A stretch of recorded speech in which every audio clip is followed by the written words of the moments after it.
नमस्कार दोस्तों, आइए जानते हैं आज राजस्थान की ताजा और बड़ी खबरें। और आप राजस्थान के किस जिले से इस वीडियो को देख रहे कमेंट में जरूर बताना। आज की पहली खबर, गिव अप अभियान की तिथि फिर बढ़ाई गई। अब 31 मार्च तक हटवा सकेंगे नाम। खाद्य सुरक्षा योजना के तहत अपात्र उपभोक्ताओं के नाम स्वेच्छा से हटवाने के लिए चलाया जा रहा गिव अप अभियान की तिथि एक बार फिर बढ़ा दी गई। खाद्य सुरक्षा योजना के तहत अपात्र उपभोक्ताओं के नाम स्वेच्छा से हटवाने के लिए चलाया जा रहा गिव अप अभियान की तिथि एक बार फिर बढ़ा दी गई। अब यह अभियान 31 मार्च तक जारी रहेगा। इस अभियान के तहत 7,528 यूनिटों के नाम खाद्य सुरक्षा सूची से हटा दिए गए, जबकि 65 अपात्रों को कारण बताओ नोटिस जारी किए गए। अब तक 1882 अपात्र आवेदकों ने स्वेच्छा से अपने नाम हटवाने के लिए आवेदन किया है। साथ ही विभाग अपात्र व्यक्तियों को प्रेरित कर रहा है ताकि वे स्वेच्छा से नाम हटवाएं।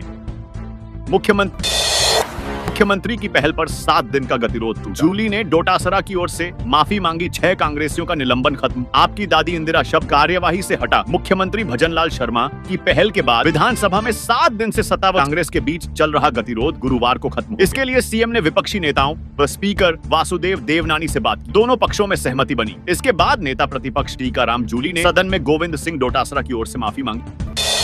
बुजुर्गों की पेंशन के मामले में सरकार को घेरेगा। विपक्ष आज विधानसभा में टीएडी और सामाजिक न्याय की अनुदान मांगों पर बहस हो। विधानसभा में गतिरोध खत्म होने के बाद आज कांग्रेस विधायकों की मौजूदगी में सदन चल रहा है। शून्यकाल के बाद विधानसभा में सामाजिक न्याय एवं अधिकारिता और जनजाति कल्याण से जुड़ी अनुदान मांगों को पारित करवाया जाए। सामाजिक न्याय और अधिकारिता मंत्री अविनाश गहलोत और टीएडी मंत्री बाबूलाल खराड़ी शाम को बहस का जवाब देते हुए कई घोषणाएं करेंगे। बजट रिप्लाई, बानसूर के महनपुर बनेगा नया स्वास्थ्य केंद्र। नीमूचाना में सड़क निर्माण के लिए खर्च होंगे 20 करोड़। सीएचसी में बेड की संख्या बढ़ाई। राजस्थान विधानसभा में गुरुवार को डिप्टी सीएम और वित्त मंत्री दिया कुमारी ने बजट पर बहस का जवाब दिया। उन्होंने कहा कि अब हमारी सरकार इस कर्ज को उतारने और प्रदेश को आर्थिक रूप से मजबूत बनाने का काम। बजट रिप्लाई में बानसूर को भी कई सौगातें दी गई। रेलवे ने दिया 300 परिवारों को घर छोड़ने का नोटिस। नगर परिषद सभापति से मिले प्रभावित परिवार। बुजुर्ग बोली 45 साल से रह रहे हैं, टेंशन में बच्चों ने खाना पीना छोड़ दिया। अनूपगढ़ में करीब 300 परिवारों को अपना घर छिन जाने की चिंता सता रही। रेलवे विभाग ने अनूपगढ़ के वार्ड नंबर 31 और 35 में रहने वाले लोगों को नोटिस जारी कर 15 दिनों में घर खाली करने के लिए कहा है। रेलवे का दावा है कि यह उनकी भूमि है। राजस्थान में आज बारिश और ओले गिरने का अलर्ट। 40 km की स्पीड से हवा चलने की संभावना। कल भी रह सकता है असर। राजस्थान में वेस्टर्न डिस्टर्बेंस के असर से लगातार दूसरे दिन भी पूरे प्रदेश में बादल छाए। गुरुवार दोपहर बाद चूरू, गंगानगर के कुछ एरिया में इस सिस्टम के असर से हल्की बारिश हुई। खाद्य सुरक्षा पोर्टल में 70 साल से ज्यादा बुजुर्गों और 10 साल से छोटे बच्चों को मिली बड़ी छूट। 26 जनवरी 2025 से खुला खाद्य सुरक्षा पोर्टल। जाने किसे मिलेगा फायदा। 7 लाख नए लाभार्थी जुड़े खाद्य सुरक्षा योजना में नाम जोड़ा गया है, जिनमें ज्यादातर शादीशुदा महिलाएं और बच्चे शामिल। पिछले साल 12,95,000 लोगों को जोड़ा गया था।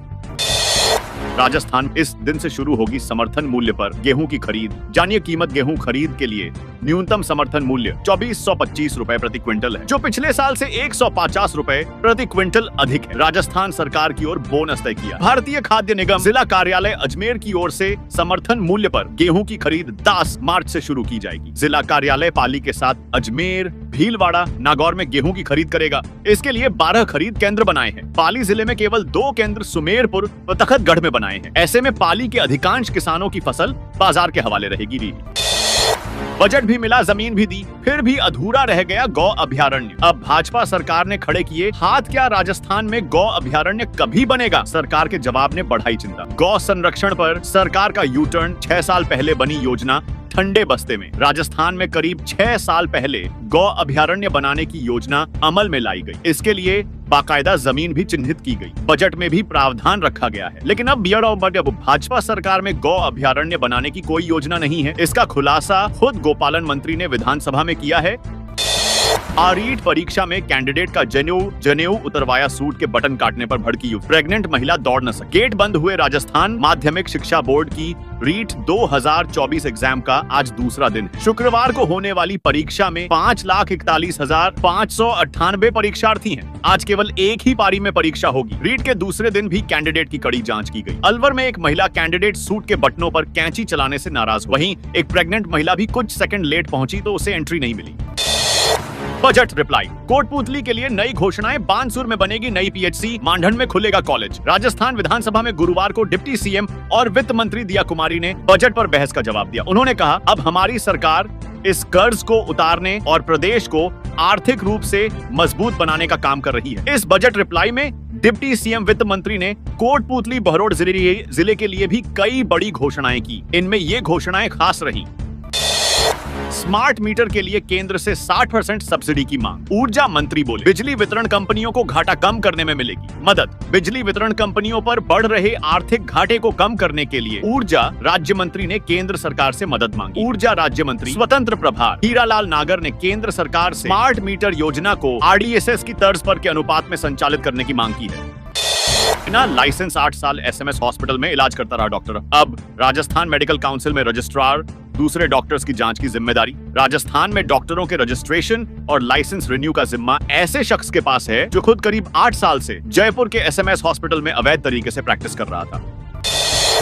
खत्म हो जाएगा राम मंदिर संसद की खूबसूरती बढ़ाने वाला पत्थर, 650 लाख साल पुराना। तिहस जोधपुर के स्टोन से जुड़ी है, 1 लाख लोगों की नौकरी। राम मंदिर का मुख्य द्वार, दिल्ली में नया संसद भवन, आईआईटी जोधपुर की नई बिल्डिंग। कुछ साल बाद शायद ऐसी इमारतें नहीं बनेंगी क्योंकि इन इमारतों की खूबसूरती में इजाफा करने वाला जोधपुर का 650 लाख साल पुराना बलुआ पत्थर खत्म होने वाला है। दावा किया जा रहा है कि जोधपुर संभाग में सेंट स्टोन की करीब 6000 माइनिंग है, उनसे सिर्फ 8 से 10 साल का पत्थर बचा हुआ है।